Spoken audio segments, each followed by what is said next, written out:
Nëse keni sherrë dhe halde në familje, urgjent merrni një gjethe-dafine dhe e diqni.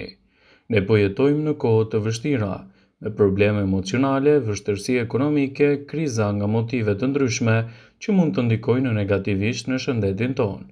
Kjo është një arsye pse është e nevojshme të qëndroni të fortë shpirtërisht dhe mendërisht. Pastrimi i energjive negative dhe disa rituale të thjeshta, mbrojtje psikike janë mjete efektive për të larguar ato nga vetja juaj ose nga ambienti në të cilën jetoni. Para se të fillojmë, bëni një like videos dhe ju lutem klikoni subscribe, do të na ndihmonit shumë. Pastrimi i mjediseve nënkupton krijimin e një ambienti të qetë dhe të shëndetshëm për shëndetin tuaj. Për të pastruar ambientet nga energjia negative, veproni në këtë mënyrë sipas Feng Shui. Vendosni gjysmë limoni në secilin cep të shtëpisë dhe hidhni pak krip të ashpër. Kripa thith edhe ndryshon energji negative duke e larguar atë. Pas një jave, ajo do të ketë thithur të gjitha energjitë negative.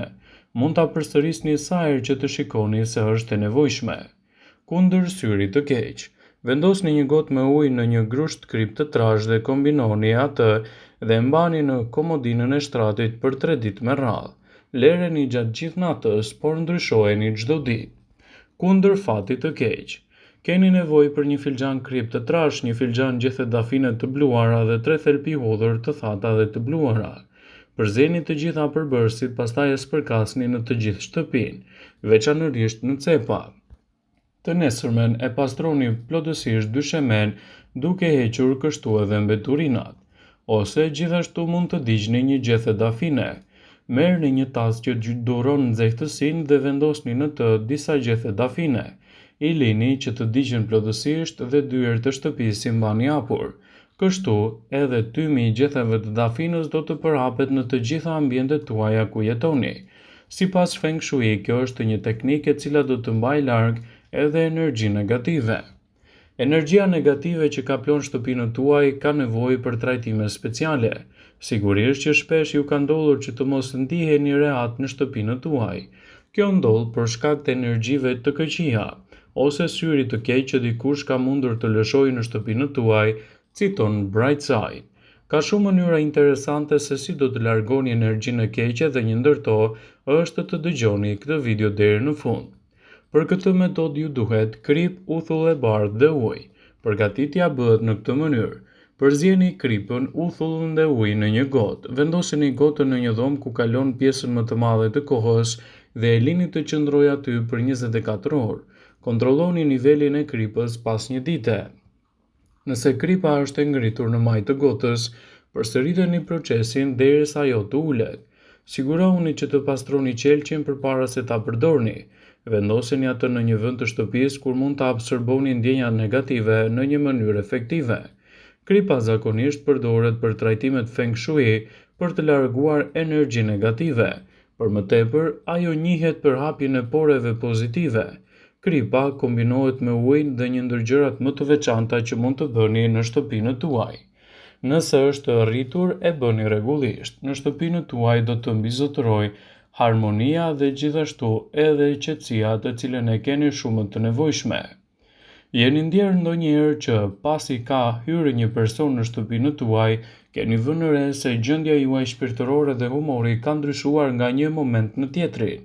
Kjo sepse disa vizitorë mund të sjellin energji negative të tyre në shtëpinë tuaj. Ndjenja si zemërimi ose xhelozia mund të influencojë direkt në ambientet e shtëpisë suaj. Për të pastruar energjinë nga shtëpia juaj ose ambienti punës, mund të përdorni disa objekte të cilat sipas filozofisë Feng Shui mund të ndryshojnë në jetën tuaj. Ja 5 objektet që kuptohet se secili prej tyre mund të mbrojë shtëpinë tuaj nga syri i keq sipas Feng Shui. Mbajtja e një pasqyre jashtë derës kryesore të shtëpisë parandalon hyrjen e energjive negative. Duke reflektuar me besnikëri gjithçka që ka përpara, pasqyra ja kthen atij që i drejtohet. Në këtë mënyrë negativiteti mbetet jashtë. Megjithatë, vendosja te porta nuk është një ide e mirë sepse mund të pengojë edhe hyrjen e fatit dhe pozitivitetit. Vendosja përpara dritares varet nga peizazhi që pasqyron. Nëse pamja është e shëmtuar ose shikoni nga ndonjë spital ose mjedis i trishtuar, zgjidhni një vend tjetër sepse këto imazhe do të pasqyrohen brenda shtëpisë së juaj. Në dhomën e gjumit, mos e lini në një pozicion që të pasqyrojë njerëzit që flen. Në kuzhinë është më mirë ta vendosni pas sobës, mundësisht kujdesuni që të reflektojë imazhet e luleve. Kripa e trashë sipas Feng Shui është e aftë të mbajë energjinë e mjedisit. Vendoseni një gotë me krip të trashë në shtëpi dhe do të lirojë nga negativiteti. Mund ta vendosni atë në një vazo transparente dhe në të vendosni degë të thata.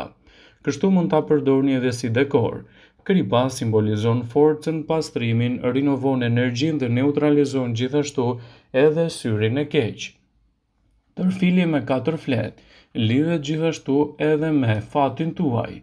Përveç se simbolizon elementet e natyrës, tokën, zjarrin, ujin dhe ajrin.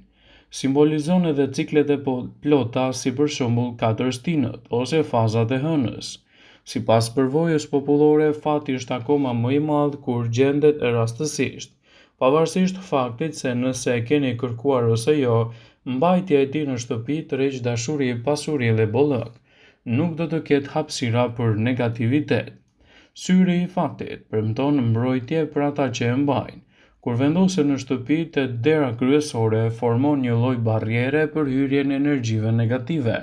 Disa njerëz zgjedhin ta mbajnë jashtë portës. Ka edhe nga ata që e mbajnë në makinë ose në tryezën e punës. Ky objekt është në gjendje të kapë energji negative të mjediset përreth, kështu që ka shumë gjasa që një ditë të bukur të thyhet. Kjo do të thotë që ka përmbushur rolin e pastrimit. Nëse ndodh zvendësoheni me një tjetër. Nuk është rastësi që sot shohim shumë bizhuteri me syrin e fatit. Në fund të fundit, mbajtja e energjisë negative larg trupit nuk është asnjëherë e tepërt. E dini që kambana e vogël të cilat disa njerëz e mbajnë te porta e shtëpisë, kur lëviz emeton tinguj pas të erës, quhet lajmëtarja e erave dhe përveç emetimit të tingujve relaksues që të jep kënaqësinë që dëgjon, kur vendoset në hyrje në shtëpisë mban larg rrezile dhe kështu shtëpia ka më shumë mbrojtje. Në disa modele gjenden edhe gurë simbolik në përbërjen e saj. Kjo është një mbrojtje shtesë në shtëpinë tuaj. Sipas Feng Shui, këto janë disa tradita të cilat mund të cilësohen si efektive në largimin e syrit të keq, por gjithmonë ju mund të besoni atë që doni dhe gjithçka mund të varet edhe në bazë të ritualeve që ju keni. Magjia është një energji negative që vjen në forma të ndryshme me qëllim që t'i bëjë keq një personi të caktuar. Ka shumë lloje të tyre, ashtu si dhe mënyra për t'i larguar ato në varësi të kategorisë, duhet të drejtoheni gjithmonë te specialisti i cili është më i njohur për to, dhe jo te njerëzit mashtrues. Megjithatë, bëhet me kast dhe janë të mirëmenduara. Nuk ekziston diçka e tillë si magjia aksidentale dhe zakonisht bëhet nga dikush që ka eksperiencë në këtë fushë. Mallkimet nga ana tjetër mund të jenë më pak të qëllimshme dhe mund të vijnë në zbatim kur dikush mendon ose flet kundrejt tij në mënyrë të keqe. Gjëja e parë që duhet të keni parasysh është të mësoni të mbroni veten. Pastaj e mira është të dini se ekzistojnë mënyra që mund të prishin atë pa qenë në nevoja të shkoni te një profesionist. Nuk ka nevojë të bëni praktika, thjesht të ndiqni indikacionet dhe veproni me kujdes. Një send, një njeri ose një vend që ka qenë i prekur. Një kovë me ujë mjaftueshëm e madhe për të larë edhe targetin e magjisë ose mjaftueshëm për të spërkatur në vend mendohet se ka qenë edhe më e prekur. Kripa e detit. Raporti ujë-krip duhet të jetë 100:1. Nëse keni dyshime për masën e kripës që do të hidhni në ujë, keni parasysh se është më mirë të hidhni më shumë se sa më pak. Gjatë një hëne të re, një ditë të martë në mesditë ose në mesnatë, gjatë agimit ose gjatë muzgut. Mbusheni kovën me ujë. Temperatura e tij duhet të jetë e përshtatshme nëse brenda do të futet një njeri. Hapini enën e kripës ose edhe ndiqni teknikat tuaja. Është e rëndësishme që të mos lihet pas dore dhe kështu do të mbroni veten tuaj nga këto probleme, të cilat mund të vinë nga syri i keq ose edhe problemet që njerëzit ziliqar shkaktojnë te njerëzit përreth. është një mënyrë shumë e mirë për të mos e neglizhuar atë që ju po përjetoni. Vëmendje, ju bëj me dije se informacionet në këtë video kanë për qëllim që të informojnë, të mos zëvendësojnë në këshillat e mjekut tuaj ose ato të ofruesit të kujdesit tuaj shëndetësor, dhe nuk kanë për qëllim që të mbulojnë të gjitha përdorimet e mundshme, masat paraprake, ndërveprimet ose dhe efektet e tyre negative për shëndetin tuaj. Pasi ta dëgjonit këtë video, do ju ftoja t'i bënit like dhe ta shpërndani dhe atë në profilin tuaj në mënyrë që të informohen dhe miqtë e tu.